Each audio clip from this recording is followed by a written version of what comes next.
Une fois que j'avais amené la dame à l'entrée de l'ascenseur par lequel j'étais moi-même monté, je pus lui expliquer la situation. Mais je ne savais pas vraiment ce que nous allions faire d'elle. Visiblement, le Haut Conseil avait déjà pris sa décision.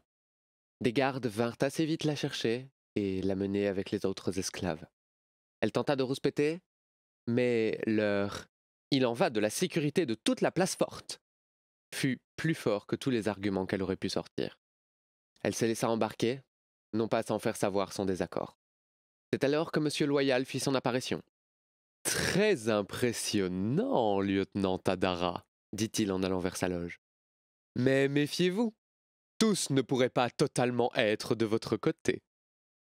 Il continua, alors que je vis le haut conseiller à la sécurité intérieure et à la justice apparaître à sa droite, accompagné de 2 gardes du corps. L'arlequin les toisait, comme s'ils représentaient exactement ce dont il parlait plus tôt. Même eux paraissaient minuscules à côté du colosse qu'était Monsieur Loyal. Le petit homme un peu rond fit signe à ses gorilles de s'arrêter. Ce qu'ils firent sans broncher et se retournèrent. Visiblement, ils semblaient surveiller un jeune homme métis, avec une afro adossée à l'un des piliers. Visiblement un traqueur lui aussi, probablement le premier lieutenant d'Alissa, celui dont elle m'avait fait part tôt le matin. Quel spectacle vous nous avez offert là commença Émilien. Je suis heureux de vous compter parmi les membres de notre grande cité. Vous avez un grand destin, vous savez. Je hochai simplement la tête, alors qu'il s'avança pour me prendre par l'épaule. Je me reculai simplement.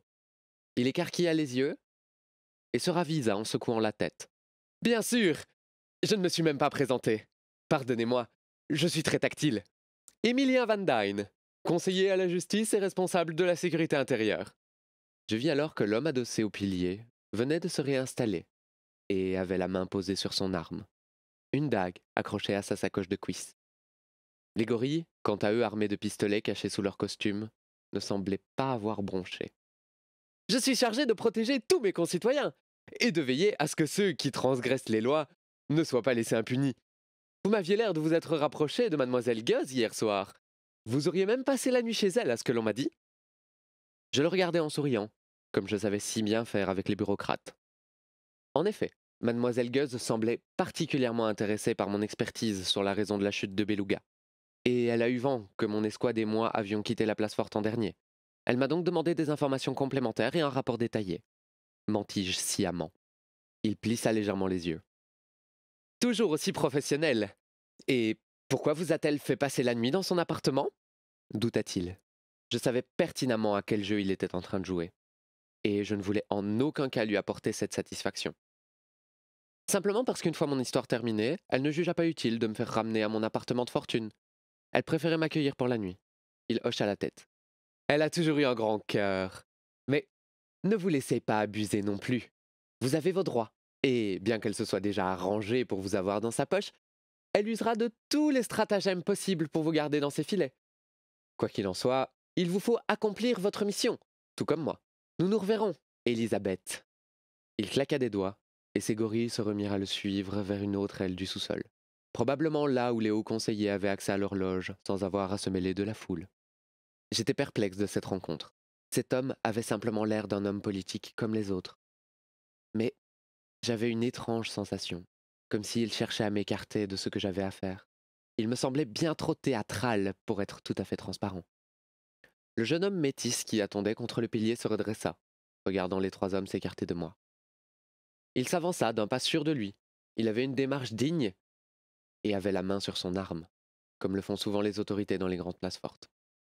Je n'avais pas l'occasion de m'en aller. J'étais coincé, avec cet homme qui était à la solde d'Alissa, sans possibilité de faire autrement. Il me fallait faire preuve de stratégie, bien que mon instinct me hurlait que je venais de passer à côté d'un bien plus mauvais plan. Il était un peu plus grand que moi, un peu moins qu'Alissa tout de même. Fin, mais athlétique. Des taches de couleur comme des taches de rousseur parsemaient son visage, mais elles étaient bien plus concentrées sur ses pommettes et son nez. Son œil droit portait une tache dans le blanc, sous sa pupille. Cela me fit un peu tiquer. Il s'adressa à moi d'une voix grave et solennelle. Bonjour, mademoiselle Tadara. Alice, mademoiselle Guz m'a demandé de vous escorter pour le reste de la journée. Je me nomme Alexandre Béhanis, lieutenant Alexandre Béhanis. Il me tendit la main, me faisant un sourire coincé. Bonjour, Elisabeth, enchantée. C'est aimable de sa part, mais Que me vaut cet honneur? Je sais me défendre. Je lui serrai la main, ressentant à quel point cela le mettait mal à l'aise, mais aussi voyant en lui un respect de son devoir et la réelle intention de me protéger. Nous avons de bonnes raisons de penser que vous êtes en danger au vu de la prestation que vous venez d'effectuer, et la haute conseillère tient visiblement beaucoup à votre peau. Il avait un ton ironique lorsqu'il mentionnait les mots haute conseillère ou mademoiselle Gueuse, comme s'il se moquait d'elle. Il se reprit et s'excusa. Ne pensez pas que je lui manque de respect. Nous nous connaissons depuis des années, et le fait qu'elle devienne ma maîtresse, ainsi que ma supérieure, me font bien rire. Je pouffais de rire pour le rassurer. Je comprends, ça doit être une situation plutôt cocasse. Il me sourit, un peu détendu. Quoi qu'il en soit, il est de mon devoir de vous accompagner pour le reste de la journée. Alissa, pardon, mademoiselle Gueuse, m'a demandé de veiller à ce que vous ne manquiez de rien jusqu'à ce que je vous amène au restaurant Le Candélabre ce soir à 19 heures. Elle vous dédiera sa soirée. J'eus soudain une épiphanie. J'avais encore un peu plus de la moitié de l'argent qu'Alissa avait déposé sur la table ce matin. Et, au vu des prix que j'avais pu voir aux établissements voisins, j'avais une idée. Je voudrais pouvoir discuter avec mon équipe. Enfin, mon ancienne équipe. Et les féliciter de leur réussite. Enfin, s'ils ont bien passé tous les tests. J'avais presque coupé la parole au lieutenant. Mais il me fallait absolument discuter avec eux. Avec un peu de chance, ils allaient pouvoir jouer les taupes et avoir les informations dont j'avais besoin pour définitivement donner ou retirer ma confiance à Alissa. À vrai dire, c'est ce que nous avions prévu.